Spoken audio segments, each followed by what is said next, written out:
Chapter 1. The Janitor and the Challenge. The 42nd floor of Hunt and Langford LLP was brightly lit, even though the clock was nearing midnight.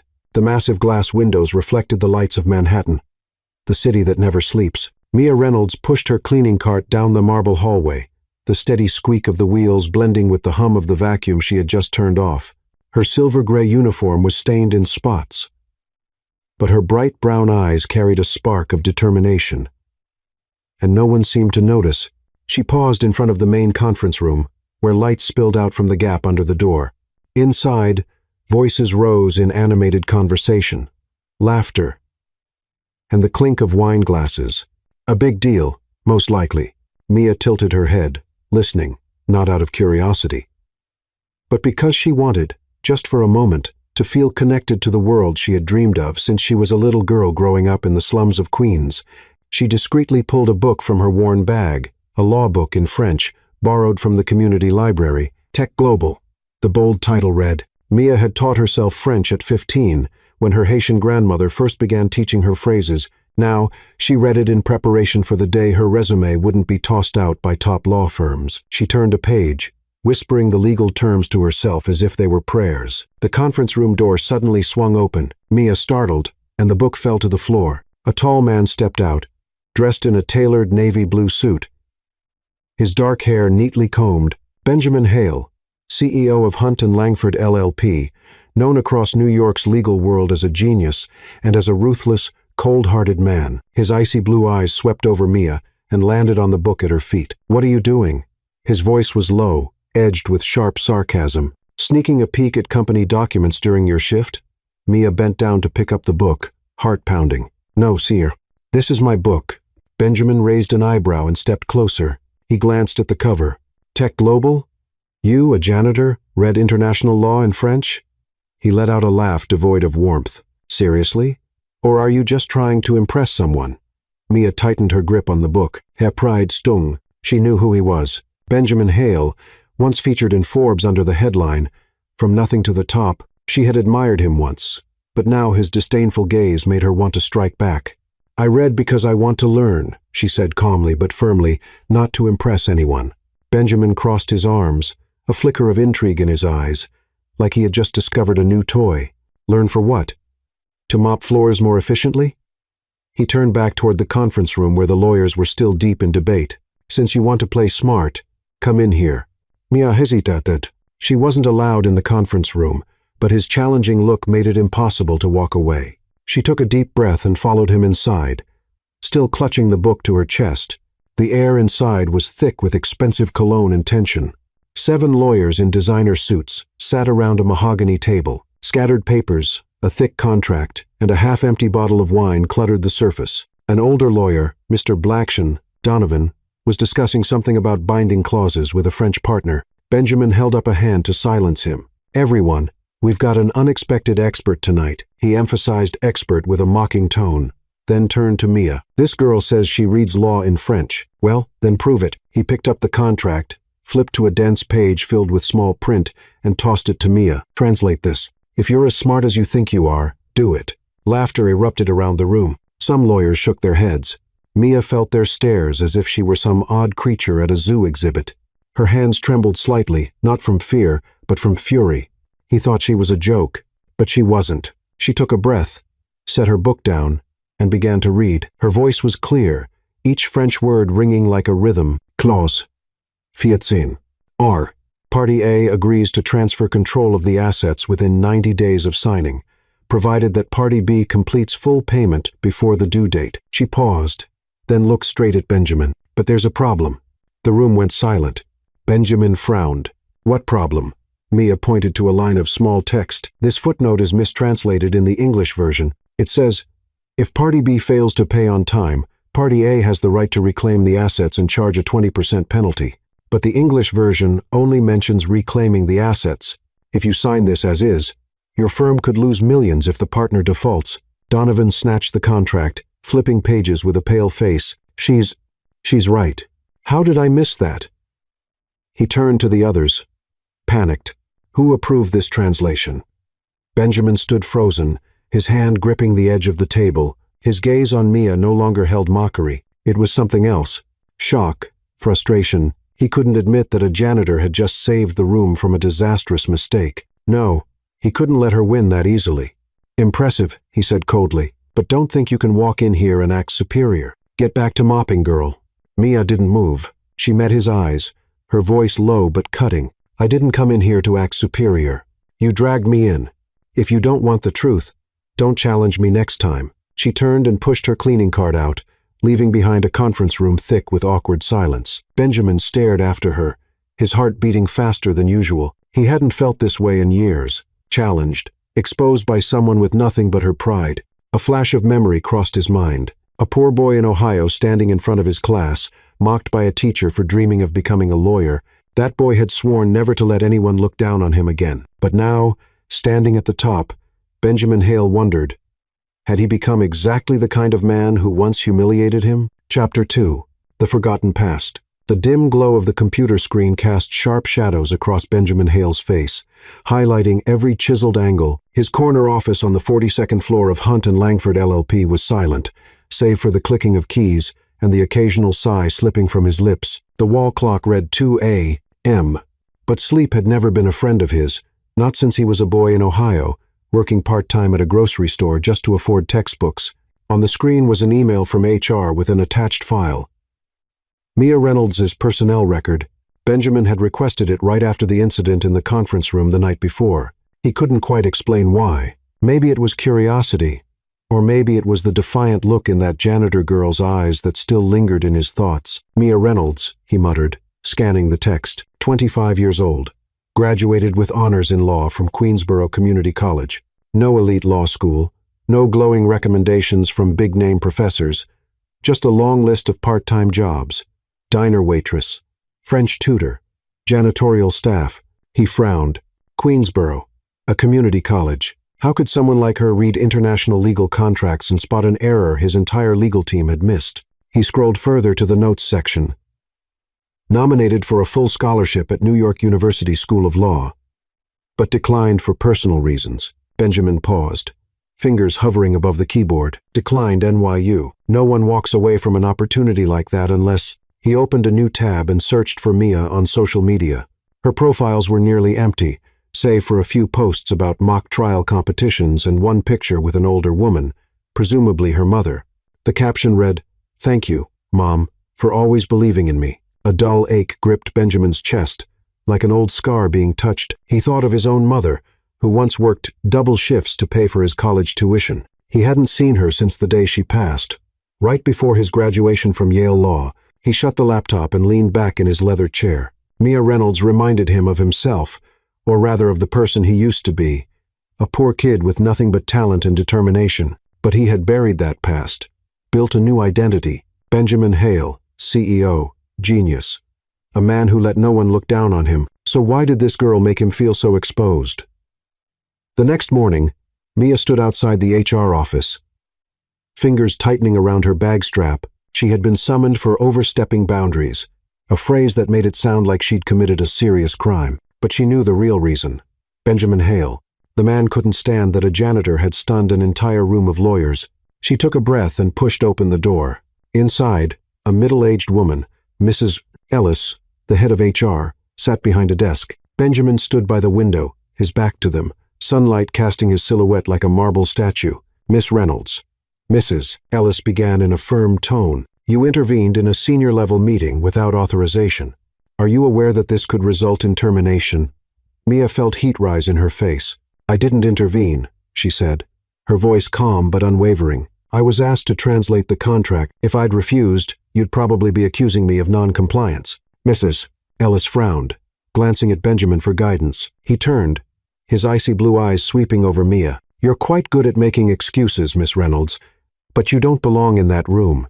You're a janitor, not a lawyer. Mia clenched her fists, her nails digging into her palms. She wanted to scream, to talk about sleepless nights spent studying law, about the rejection letters, about her mother lying in a hospital bed with bills piling up, but she didn't. She didn't want their pity, especially not his. I didn't ask to be in that room, she said, locking eyes with Benjamin. You dragged me in just to mock me. If you want to punish me for doing the right thing, go ahead.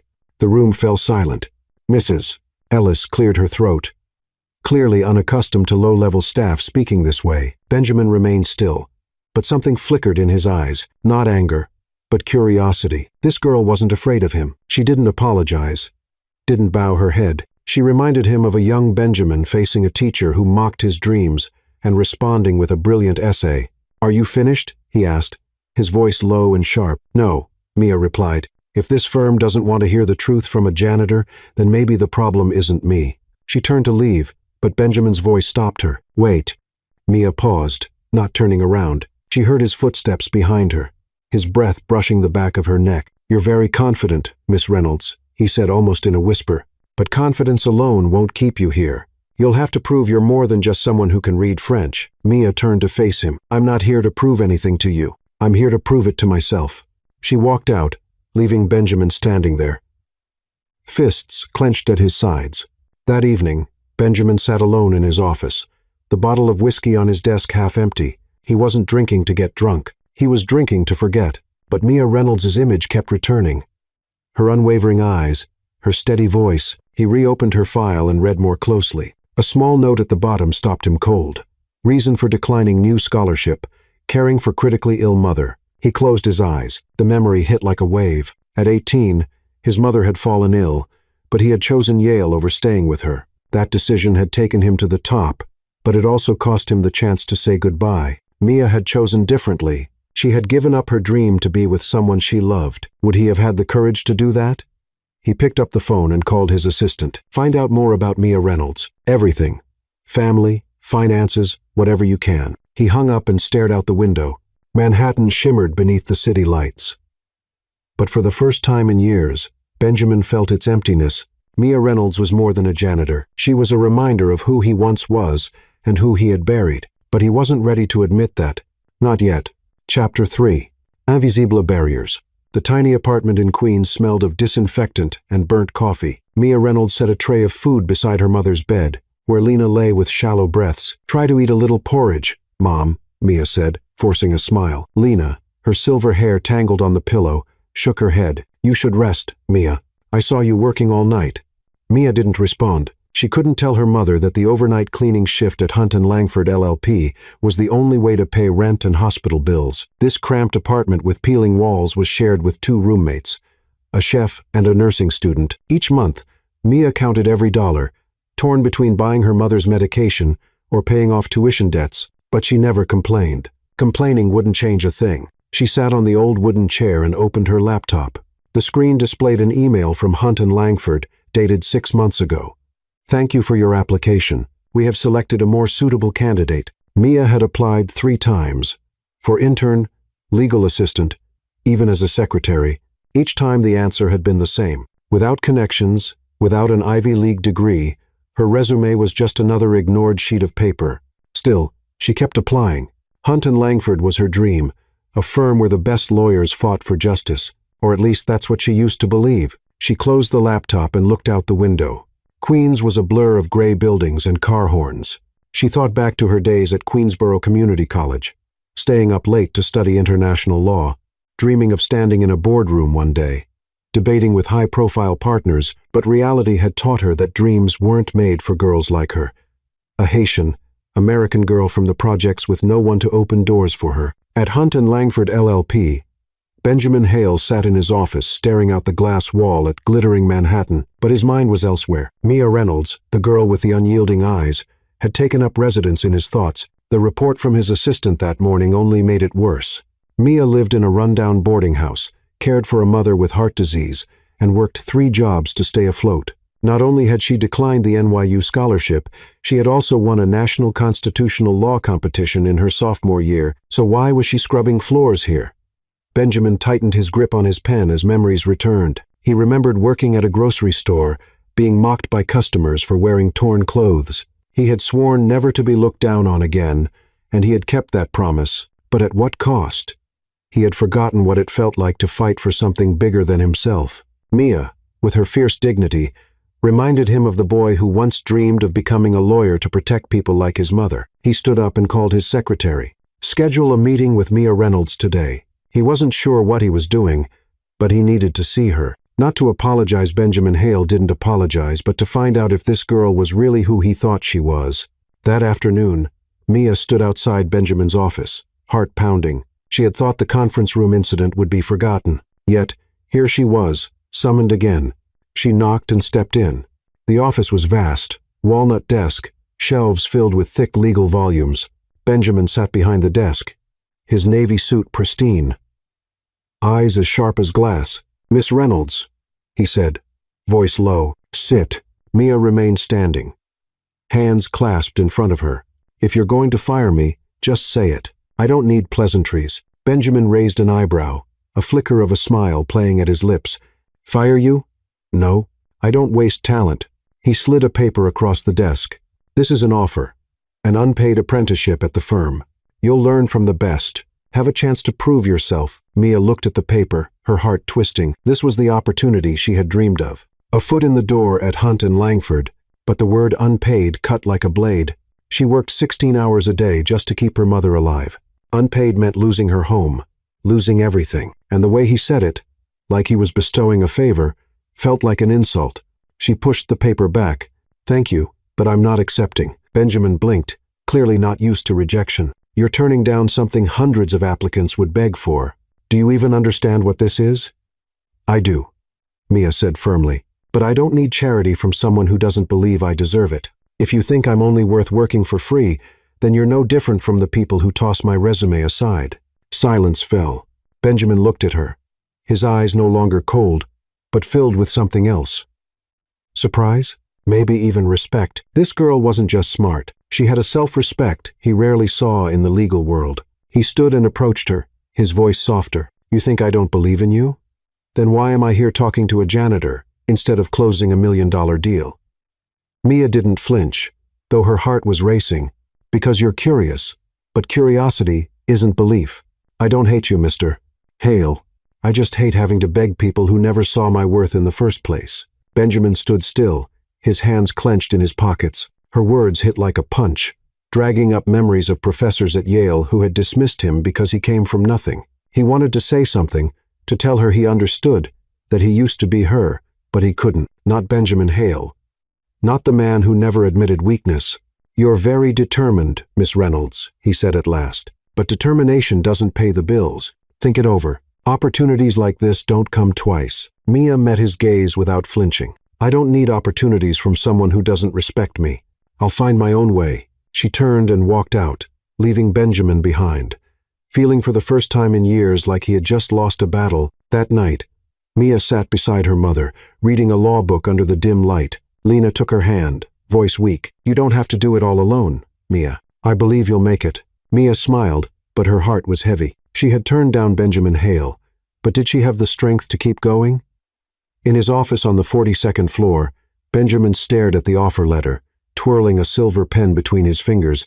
Mia Reynolds wasn't just a janitor. She was a reminder of the part of himself he had buried long ago, the part that once rejected pity to protect his pride. And for the first time, he wondered, could he relearn that from her? Chapter 4. The moment she spoke up. The 42nd floor of Hunt and Langford LLP was bathed in bright white light from sleek LED panels overhead. Mia Reynolds pushed her cleaning cart down the hallway, the cloth in her hand gliding over the glass wall of the main conference room. She worked silently like a ghost, but her ears were always listening, not out of curiosity, but because the legal debates and multi-million-dollar deals that echoed through these rooms were the closest she could get to the dream of becoming a lawyer. Today, the conference room was more crowded than usual. Through the slightly ajar door, Mia heard the voice of Mr. Donovan, a senior attorney with silver hair and a smug tone. He was presenting to a group of French partners, his voice full of confidence. Clause 9. 3 of the contract ensures the parties share financial risk equally, he said. Quoting from the English translation, Mia paused mid-wipe, a flicker of unease rising in her chest. She had read similar provisions in her international law textbooks, and the phrase partage de risque wasn't as simple as Donovan thought. She stepped back and checked her watch. Her shift was almost over, but she couldn't walk away. If Donovan had mistranslated the clause, the firm could lose millions or worse. Its credibility with international clients. Pulling out her phone, She quickly drafted an email to Benjamin Hale. She wasn't sure he'd even read it after their confrontation last week. He probably saw her as nothing but trouble, but she had to try. "Mr. Hale," she wrote, "I happened to overhear Mr. Donovan's remarks about Clause 9, sand. The English translation is incorrect. In the original French, the phrase partage de risque indicates that Party A bears full risk if liquidity conditions are not met. Please double-check before signing." She attached an excerpt from the original contract and hit send, her heart pounding. This wasn't her job. But she couldn't stay silent when she knew the truth. Inside the conference room, Benjamin sat at the head of the table, his gaze shifting across the French partners. They were polite, but visibly tense. Clearly unimpressed by Donovan's interpretation, his phone buzzed softly. He glanced at the screen and saw Mia Reynolds's name. His brow furrowed as he opened the email. By the time he finished reading, a rush of adrenaline surged through him. This girl had surprised him again. "Excuse me, gentlemen," Benjamin said, rising to his feet. "We need to pause briefly to verify a detail." He handed the email to Donovan, his voice low and sharp. "Read this, then explain why we nearly signed a contract that placed all financial risk on us." Donovan went pale, flipping frantically through the original document. I didn't see that line," he stammered. The French partners exchanged glances. One of them asked to see the original. After a few moments of review, they nodded. "This clause must be amended," the lead partner said. "We appreciate your attention to detail." The deal was salvaged. The partners agreed to sign once the revision was made, and the tension in the room eased. Benjamin scanned the faces around the table, knowing exactly who had saved the day, but he said nothing for now. The next morning, Mia was cleaning the office pantry when a staffer rushed in. "Miss Reynolds, Mr. Hale wants to see you in the conference room right now." Mia dropped her cleaning cloth, anxiety flaring. Had she crossed the line again? She took a deep breath and walked in. The senior legal team was seated around the table, their eyes drifting over Mia like she didn't belong. Benjamin stood at the head, dressed in a perfectly tailored gray suit, his expression unreadable. "Ms. Reynolds," he began, voice low but clear. "Yesterday, thanks to your email, we avoided a serious error with our French partners. A $50 million deal was secured. On behalf of the firm, I thank you." The room fell silent. Mia's face flushed, not from pride, but from the stares of the others. Someone coughed. Someone else shook their head. Donovan, seated near the end of the table, muttered just loud enough for her to hear, "She's just a janitor. What is this?" Mia clenched her fists, nails digging into her palms. She was used to condescension from teachers, employers, people who never saw her worth, but today she wouldn't stay quiet. She looked directly at Donovan, her voice calm but razor-sharp. "And yet, I did your job better than you did, sir. If you don't want to hear it from a janitor, maybe read the contract more carefully next time." A faint chuckle rose from the corner of the room, quickly stifled. Donovan flushed red, about to reply, but Benjamin raised a hand. "That's enough," he said, sweeping the room with his gaze. "Miss Reynolds, you may go." And just as she turned to leave, he added in a lower voice, "Well done." Mia stepped out, her heart still racing. She didn't know if she had just won a victory or dug her own grave, but she had no regrets. She had done the right thing, and that was all that mattered. That night, Benjamin sat in his office, Manhattan's lights glittering beyond the glass. He held his phone, rereading Mia's email. Not a single wasted word. No bragging. She had chosen to send a private message rather than call out a senior attorney in front of foreign partners. Instinctive professionalism he rarely saw even in seasoned lawyers, but what struck him most was her poise when facing Donovan. She didn't ask to be protected. She didn't need him to step in. She had fought for herself. He remembered a day at Yale when a professor had called him the poor kid in front of the class. He had answered with a brilliant paper, but deep down he had always felt the need to prove himself. Mia wasn't like that. She didn't act to earn validation. She acted because she believed it was right. He opened his laptop and typed an email to the head of HR, "Develop a plan for a legal fellows program, an opportunity for candidates outside traditional channels. I want it launched this month." He paused, then added another line. "Ensure Mia Reynolds is invited to participate, this time paid." He hit send and leaned back in his chair. Mia Reynolds was not just a janitor. She was a reminder of why he had once fought for justice, not prestige. And for the first time in years, Benjamin Hale felt something unfamiliar. Hope. Not for the firm. For himself. Chapter 5. Conversations under the lights. The 42nd floor of Hunt and Langford LLP was quiet beneath a sterile glow of white neon lights. Save for the isolated tapping of keys from one corner of the office, Mia Reynolds sat in an old armchair in the records room, a stack of legal documents spread out in front of her. She no longer wore the janitor's uniform tonight. She was here as a volunteer for the new pro bono legal counseling program recently launched by Benjamin Hale. She still didn't fully understand why he had invited her to join, but she hadn't said no, not for him, but for the people who needed help, people like her mother, abandoned by the system. The door creaked open. Benjamin stepped inside, holding 2 paper cups of coffee. He wore a white dress shirt with the sleeves rolled up, his usual CEO stiffness replaced with something more human. "You're still here," he said, setting a cup down in front of Mia. "I figured you'd quit after the first night." Mia raised an eyebrow, taking the cup but not drinking from it. "I don't quit easily, Mr. Hale, and I'm here for the work, not for you." Her tone was sharp, but not hostile, as if she were testing his limits. Benjamin let out a soft laugh and took the seat across from her. "Call me Benjamin. We're going to be working together many nights. No need to treat me like your boss." He scanned the pile of paperwork. "Have you reviewed Mrs. Vargas's case yet?" "Single mother evicted after an illegal rent hike." Mia nodded and slid a document toward him. "I've read it. New York's tenant protection laws are on her side, but the landlord has a private attorney. She needs strong representation, and we need to file by Friday." She paused, meeting his gaze. "Are you planning to let me handle this alone, or are you actually in?" Benjamin smirked, a glint of challenge in his eyes. "You really don't mind pushing me, do you, Mia?" He picked up the document and scanned it. "Fine, we'll do it together, but don't expect me to go easy on you just because you're a volunteer." They got to work. Tension lingered between them, but it crackled with energy. Mia broke down legal clauses. Benjamin countered with tough questions. They debated every detail. Mia was impressed by how quickly he absorbed complex information, but she also noticed the wall he kept up, as if he were constantly holding something back. When the clock struck midnight, they paused. Mia looked out the window. Manhattan lights shimmered like stars against the dark sky. "Why are you doing this?" she asked, her tone softer than usual. "I mean this program. You're a CEO. You have dozens of lawyers under you. Why spend time on cases that don't bring in a dime?" Benjamin glanced at her, his expression briefly faltering. He stood and walked toward the window, hands tucked into his pockets. "You think I only care about money?" His voice was quiet but edged, like she'd brushed against an old wound. "No," Mia replied, turning toward him, "but you hide your real self. I see how you work. You care about Mrs. Vargas, but you don't want anyone to see it. Why?" He was silent, eyes on the city. Mia thought he wouldn't answer. But then he spoke, his voice low like a confession. "Because I used to believe in things bigger than myself.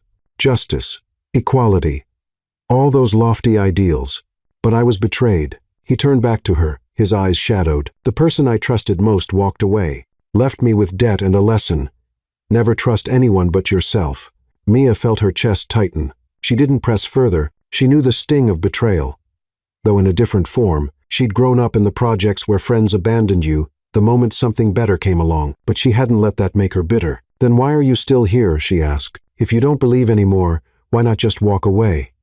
Benjamin looked at her, and for a moment his gaze softened, like she'd asked something he hadn't dared ask himself. "Because sometimes," he said, "like when you caught the contract error, or when you stood up to Donovan, it reminds me of who I used to want to be." He paused, then gave a short laugh to mask the emotion. "You're very good at making people question themselves, Mia Reynolds." Mia smiled for the first time without any defense. "And you're very good at dodging questions, Benjamin Hale." She raised her cup and took a sip. "But I won't let you run forever." They returned to their work, but something had shifted. Laughter started to weave through the debates. Their glances lingered a second longer than necessary. Mia began to see that he wasn't just an arrogant CEO. He was someone who used to dream like her and had been wounded by life. And Benjamin found himself drawn to how she faced the world with no bitterness, no self-pity, even though she had every reason to carry both. As dawn neared, they finished drafting the complaint for Mrs. Vargas. Mia yawned and stacked the documents. "We did good, didn't we?" she said, tired but content. "Very good," Benjamin replied, his eyes on her with a look he couldn't quite name. "You're talented, Mia. Not everyone could do what you just did." Mia shrugged as she stood. "I don't need compliments. I just want to help people like her." She slung her bag over her shoulder and turned back to him. "But thank you for giving me this chance, even though I still don't know why." Benjamin smiled, a real one this time, free of sarcasm. "You'll understand one day." He stood and walked with her. "Let me escort you to the lobby. Queens isn't exactly safe at this hour." Mia hesitated, then nodded. They stepped into the elevator together, the dim lights casting a soft glow over their faces. In the silence, Mia felt something she couldn't quite define. Not love, but understanding, as if two people who had once been lost had somehow found each other. The next night, Mia returned to the office, ready for another long shift. Benjamin was already there with a fresh coffee and a quiet smile. They didn't mention the conversation from the night before, but they both knew a door had opened just a crack, and under the lights of Hunt and Langford LLP, two hearts were slowly learning how to trust again. Chapter 6. Rumors and Confrontation. The 42nd floor of Hunt and Langford LLP, once a beacon of hope for Mia Reynolds, now felt suffocating under the weight of hushed whispers and furtive glances.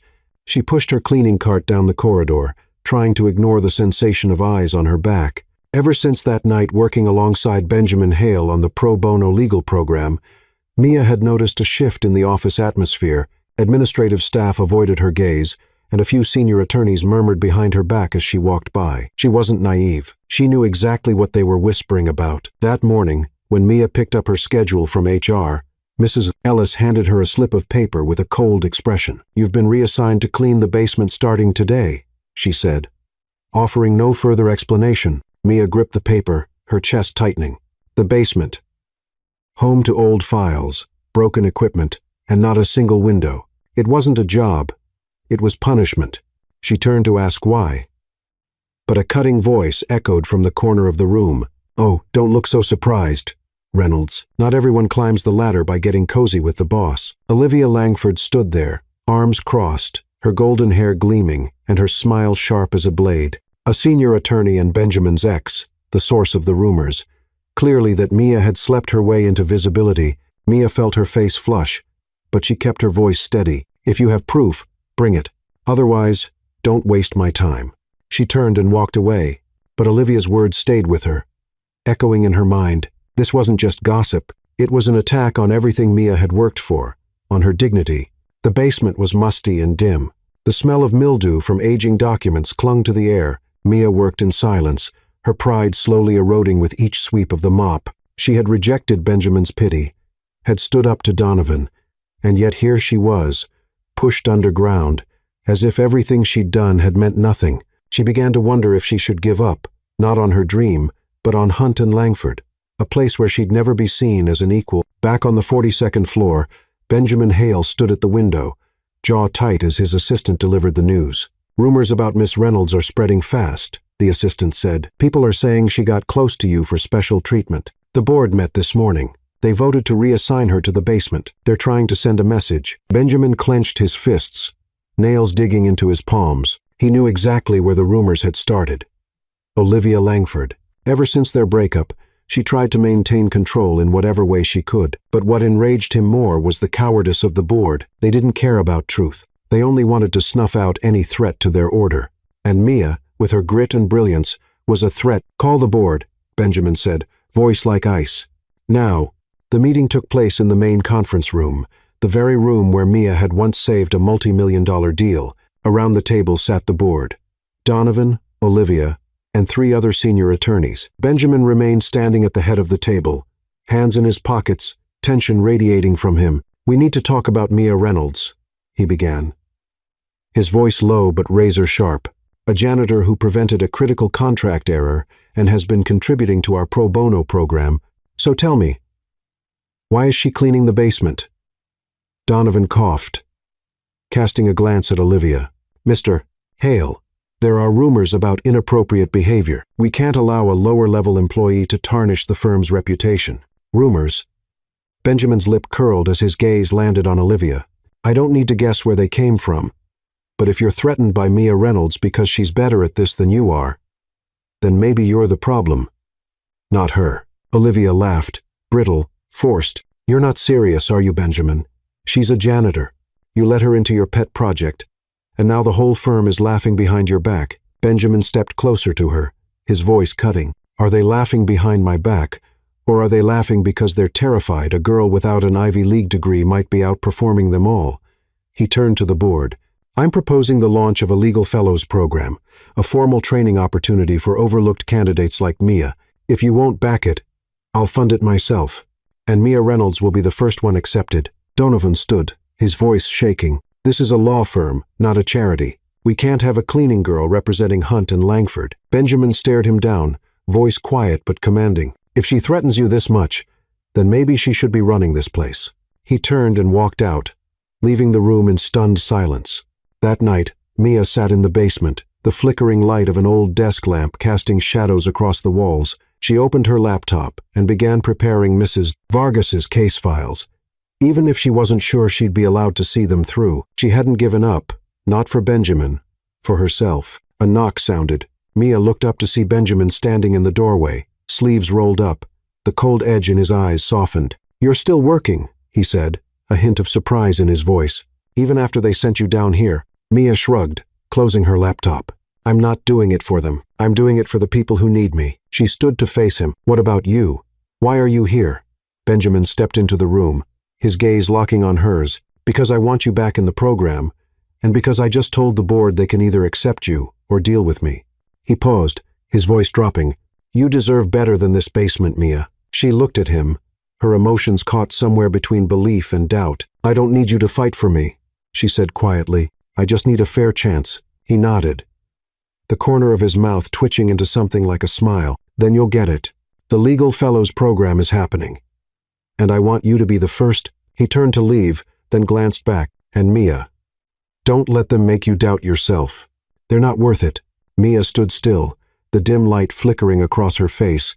For the first time, she didn't feel alone in this fight. But she also knew the road ahead was still long. And she was ready to face it, with her dignity intact. Chapter 7. The Letter in the Rain. Rain poured over Queens, turning muddy streets into shimmering mirrors under the dim glow of streetlights. Mia Reynolds stood in the basement of Hunt and Langford LLP, gripping a broom in her hand, her eyes burning but weary. She had endured the rumors, the disdainful stares, and the moldy darkness of this place, but that morning had pushed her beyond her limit. During the all-staff meeting, Olivia Langford, with a smile as sharp as glass, publicly thanked Mia in front of hundreds of employees. We should acknowledge Miss Reynolds, Olivia said in a syrupy, false voice. Not everyone can scrub floors and catch the CEO's attention. The room erupted in laughter, laughter that sliced into Mia's dignity like 1,000 tiny knives. The board, including Donovan, sat silent. No one defended her. She stood in the corner in her janitor's uniform, feeling utterly exposed and stripped bare in front of the crowd. She had been ready to respond, but her phone buzzed. A message from the hospital. Lena's condition has worsened. Emergency surgery required. Immediate payment of $20,000 needed. Her knees nearly gave out. Her mother was the reason she kept fighting. But now the dream of becoming a lawyer felt like a cruel joke. She returned to the basement, opened her laptop, and typed her resignation. I resign effective.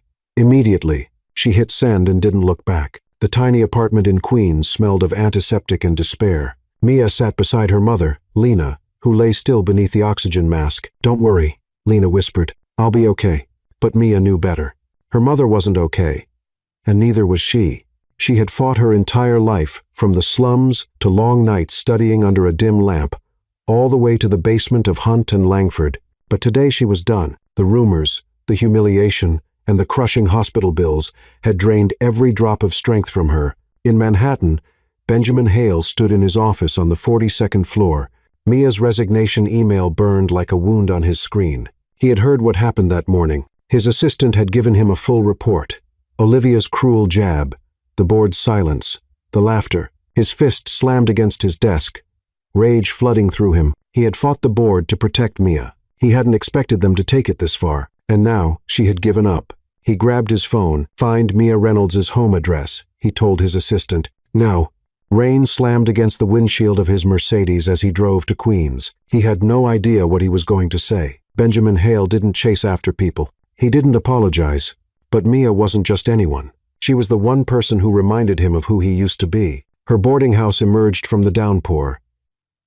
Peeling paint. Rusted stairs. He stepped out into the rain, suit drenched, and knocked on the door of Unit 3B. No answer. He knocked again, louder. Finally, the door opened. Mia stood there in an old hoodie, eyes red but her stare steely. "Mr. Hale," she said, her voice a mix of disbelief and anger. "What are you doing here?" Benjamin looked past her, his heart twisting as he saw Lena on the bed, the hiss of the ventilator filling the silence. "Mia, I know about the meeting, about the rumors, about Olivia. You can't let them win." Mia crossed her arms, blocking the doorway. "When?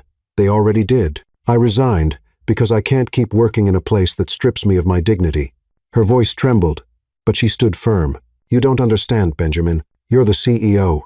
I'm just the janitor." He stepped closer, rain sliding down his face. "I do understand.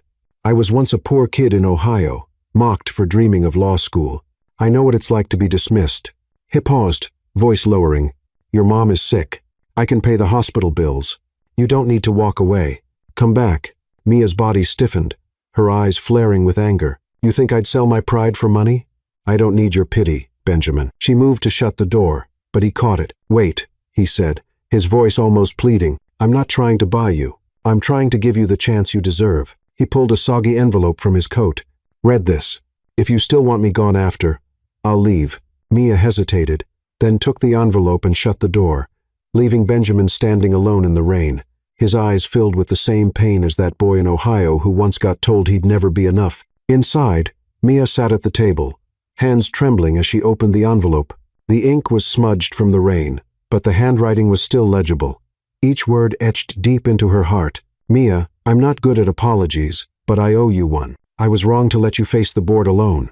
You are the only person at Hunt and Langford brave enough to speak the truth, to stand tall even when the world tried to tear you down.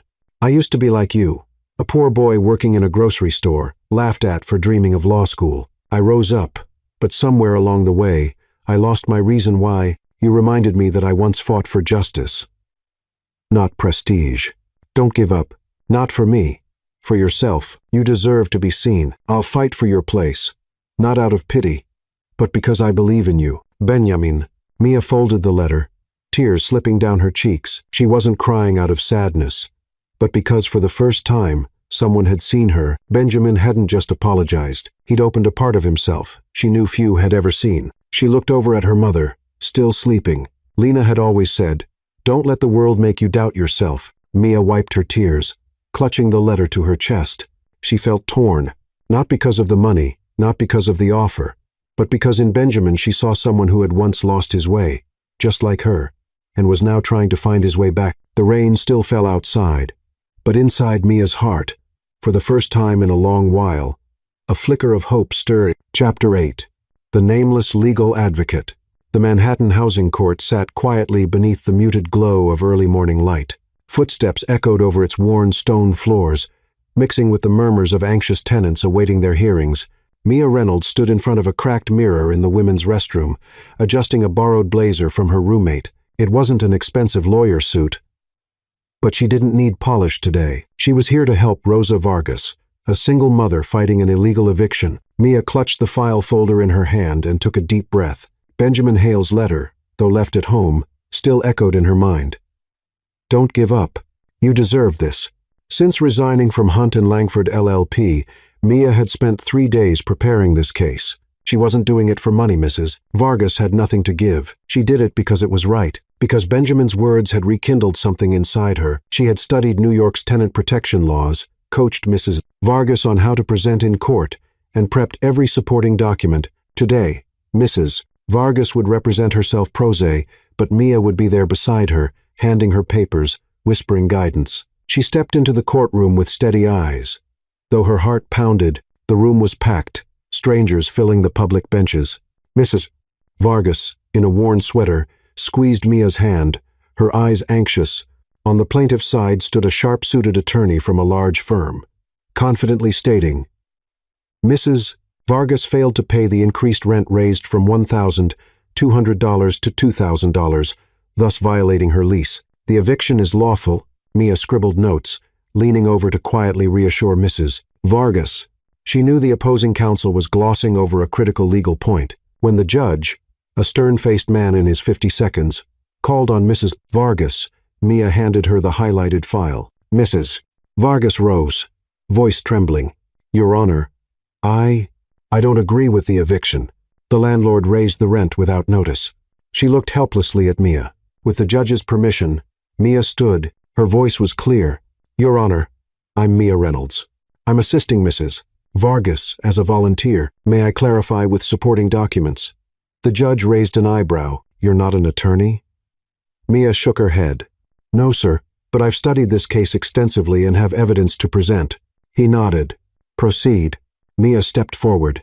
Under Section 7, Article 223B of New York Tenant Law, landlords must provide at least 60 days' notice for a rent increase. Mrs. Vargas received only a text message 1 week prior. This violates that statute. Here are the lease and the message as evidence. She handed over the documents, her voice calm but sharp. The opposing attorney objected, tried to rattle Mrs. Vargas with procedural questions. But Mia whispered suggestions, steadying her. When the attorney brought up precedent, hoping to confuse her, Mia stood again. Your Honor, in Rivera v. Landlord, 2018, the court ruled that unlawful rent increases void eviction proceedings. Mrs. Vargas has the right to remain and seek damages. Her argument was precise. The opposing attorney faltered, flipping through papers in panic. In the back row, Benjamin Hale sat silently, his gray suit blending into the crowd. He had come after his assistant mentioned a pro bono housing case. He hadn't planned to approach Mia just to see her after the letter he left in the rain. But as she spoke with confidence and moral clarity, his heart pounded. Mia wasn't just brilliant. She was a natural-born advocate with the fire he had long forgotten. And in that moment, as she looked the judge in the eye without flinching, he realized he didn't just respect her. He loved her, not for her talent, but for her heart, a heart that fought for the forgotten. The judge cleared his throat.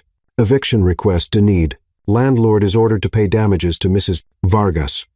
Under applicable law, Mrs. Vargas burst into tears, hugging Mia. A few spectators murmured praise, and the judge nodded at her. Well done, Miss Reynolds. I rarely see anyone this prepared who isn't an attorney. Mia smiled, eyes brimming.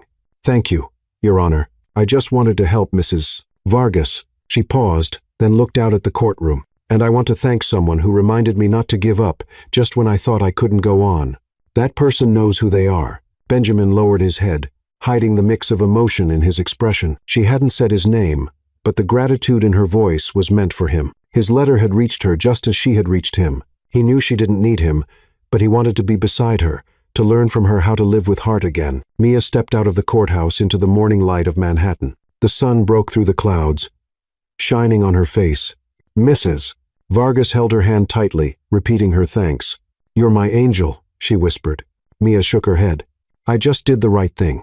When Mrs. Vargas left, Mia remained for a moment, breathing in the crisp air. She didn't know Benjamin had been there, but she felt something, his presence, perhaps, his words still with her. In the car back to Hunt and Langford LLP, Benjamin stared out the window, images of Mia flooding his mind. The Legal Fellows program had been approved, and he would make sure she was the first, not because he loved her, but because she deserved it, and because he wanted to learn from her how to believe in justice again. Mia returned to her apartment in Queens, setting the documents gently on the table. Her mother, still weak, smiled. You made me proud today, Lena said. Mia held her mother's hand, tears spilling down her cheeks. She pulled Benjamin's letter from the drawer and read it once more. She was ready to keep fighting, not just for herself, but for all the Mrs. Vargases still waiting to be seen. Chapter 9. A Chance of Her Own.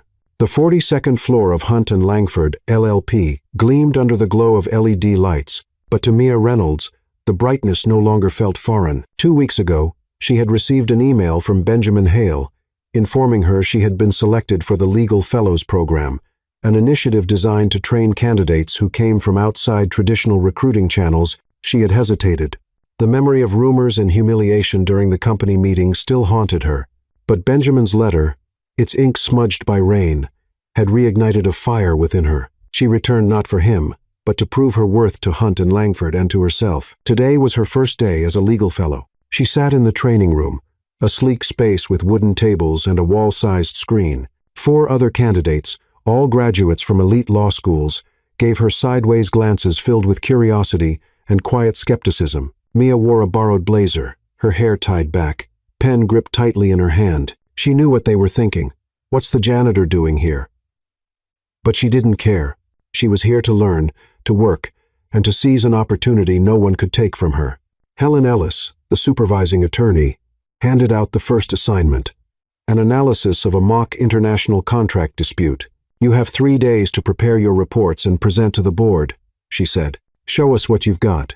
Mia scribbled down notes, her mind already parsing contract clauses and legal precedents. This wasn't just an exercise. This was her chance to prove she belonged. In the days that followed, Mia worked relentlessly. By day, she buried herself in the firm's law library, poring over thick legal tomes and online rulings. By night, she returned to the apartment in Queens, writing her report under the dim desk lamp. Her mother, Lena, still weak from surgery, smiled at her from the bed. You make me proud, she whispered. Mia held her hand, heart heavy with the weight of unpaid bills. But last week, something strange had happened. The hospital had called to inform her that all of Lena's surgery and treatment costs had been fully covered by an anonymous donor. Mia suspected Benjamin, but she didn't ask. Her pride wouldn't let her. What she didn't know was that Benjamin, from his office on the 42nd floor, had quietly arranged everything. After she rejected him in the rain, he understood she would never accept charity, but he couldn't bear to watch her carry it all alone. He reached out to the hospital through the firm's charitable foundation and requested his identity remain hidden. She doesn't need to know, he told his assistant. Just make sure her mother gets what she needs. He didn't do it to win her over. He did it because he believed she deserved the freedom to chase her dreams without being crushed by the weight of survival. Benjamin watched from afar.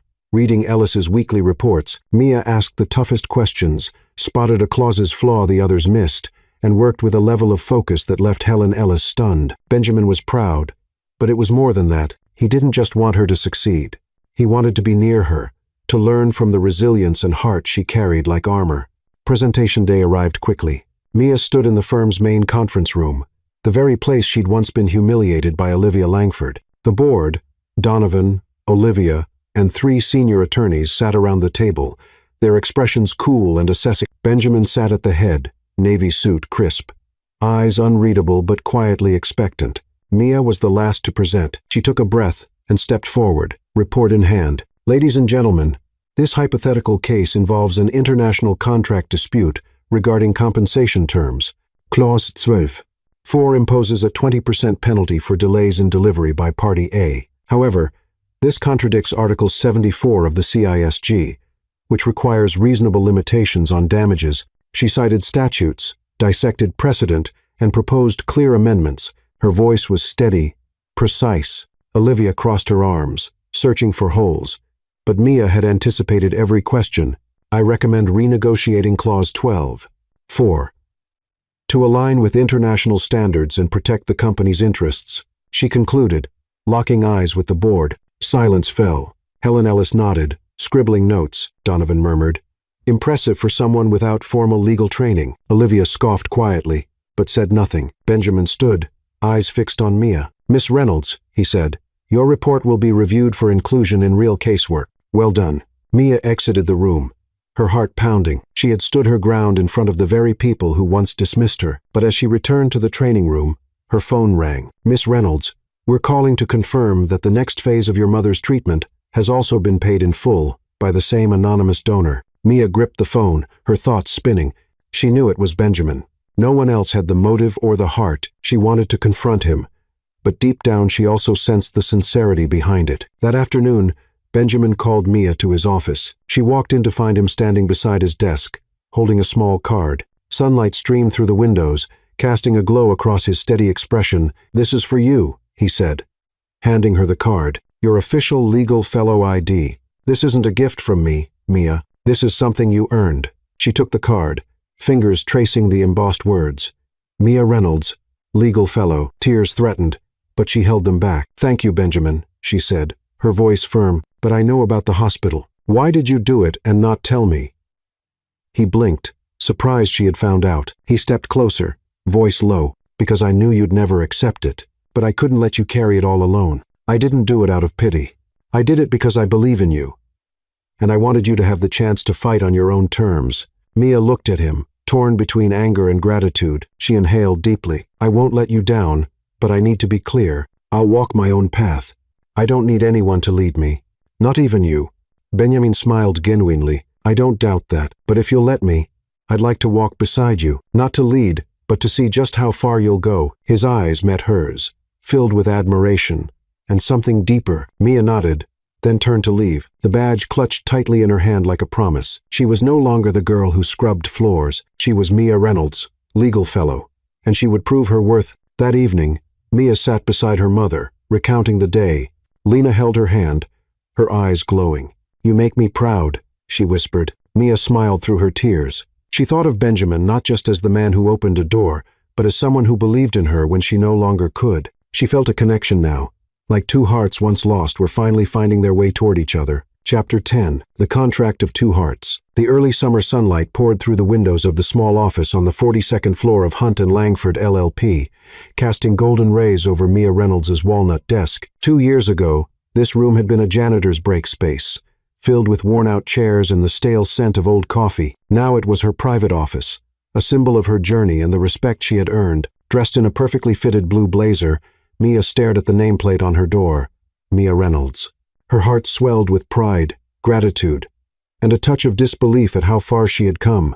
For the past 2 years, Mia and Benjamin had worked side by side on the firm's pro bono legal outreach program, supporting tenants like Rosa Vargas. Late-night debates under the fluorescent office lights had brought them closer. Benjamin was no longer the arrogant CEO who once mocked her. He was now her partner in work and in purpose, who deeply respected her integrity, and Mia, with her unyielding honesty and fierce heart, had helped him rediscover the ideals he had long buried. Their feelings had grown slowly through glances, shared laughter, and long silences heavy with meaning. Today Benjamin sat across from her, his gaze more serious than usual. "Mia, there's something I need to say." He paused, twisting a silver pen between his fingers, an old habit when he was nervous. "When I met you, I had forgotten who I used to be. Just a poor kid from Ohio, working in a corner store, dreaming of becoming a lawyer to fight for justice. Success made me arrogant.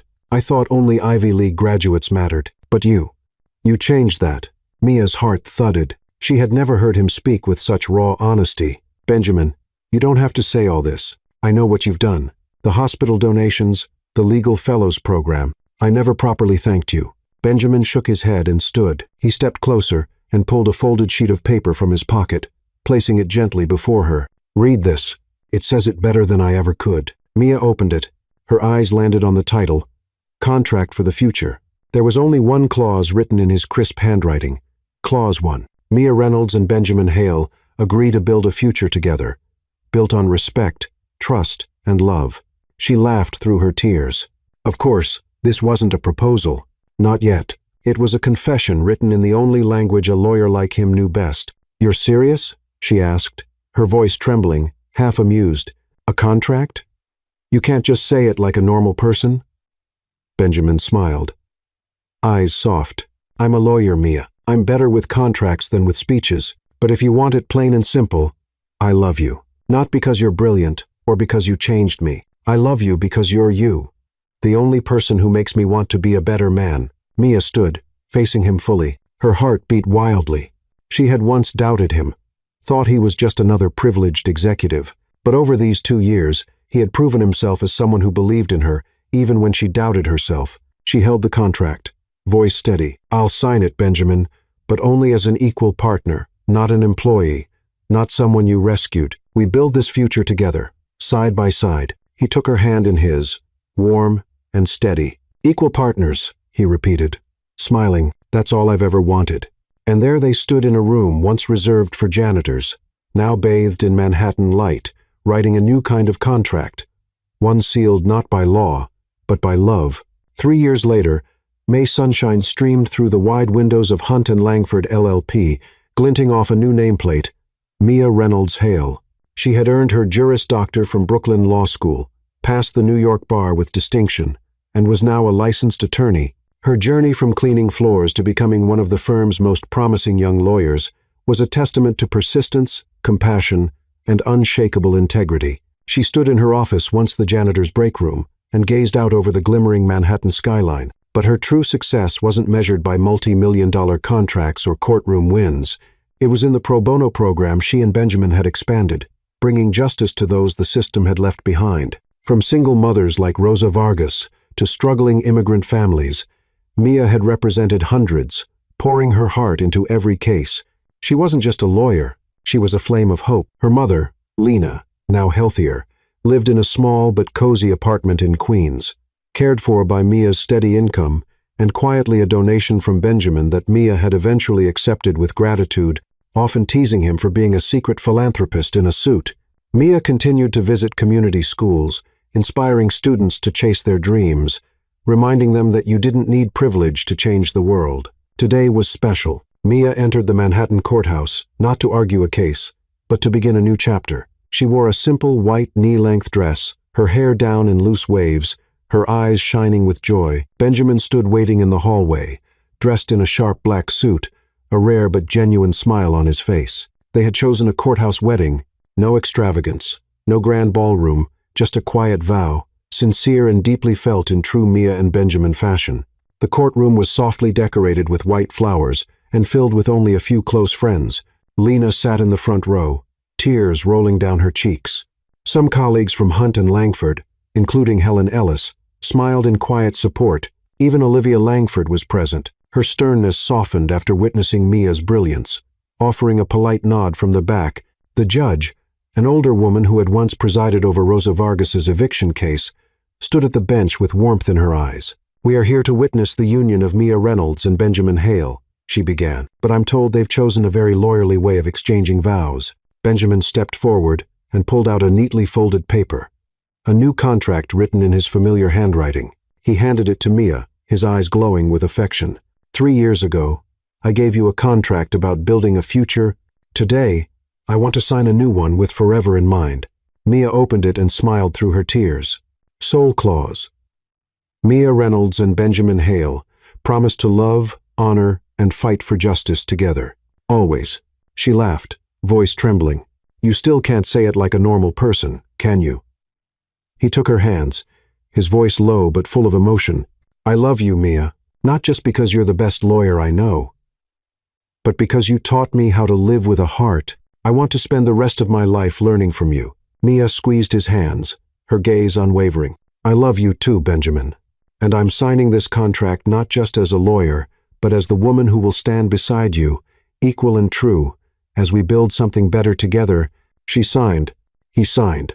Laughter rippled through the room. The judge smiled. "By the authority vested in me, I now pronounce you husband and wife. You may kiss the bride." Benjamin pulled Mia into his arms and kissed her softly as their guests erupted in warm applause. Lena wiped away joyful tears and whispered, "You found your happiness, my girl." After the ceremony, Mia and Benjamin returned to Hunt and Langford, not for work, but to host a small gathering for the pro bono team. They sat surrounded by people who had become family, young attorneys, former clients like Rosa, and students from the community. Benjamin raised a glass, his gaze lingering on Mia. "To justice," he said. "And to people like Mia who remind us that the heart matters just as much as the law." Mia smiled and squeezed his hand beneath the table. Outside the window, Manhattan buzzed with life. But to her, it felt different now. She wasn't just a successful attorney. She was a dream made real for herself and for everyone who had once been left behind. This wasn't a fairy tale ending. It was a testament to persistence, to principle, and to love. And in that office that once smelled of old coffee, Mia and Benjamin wrote a new kind of law: love, respect, never giving up. Under the Manhattan lights, they walked into the future together, whole and home at last.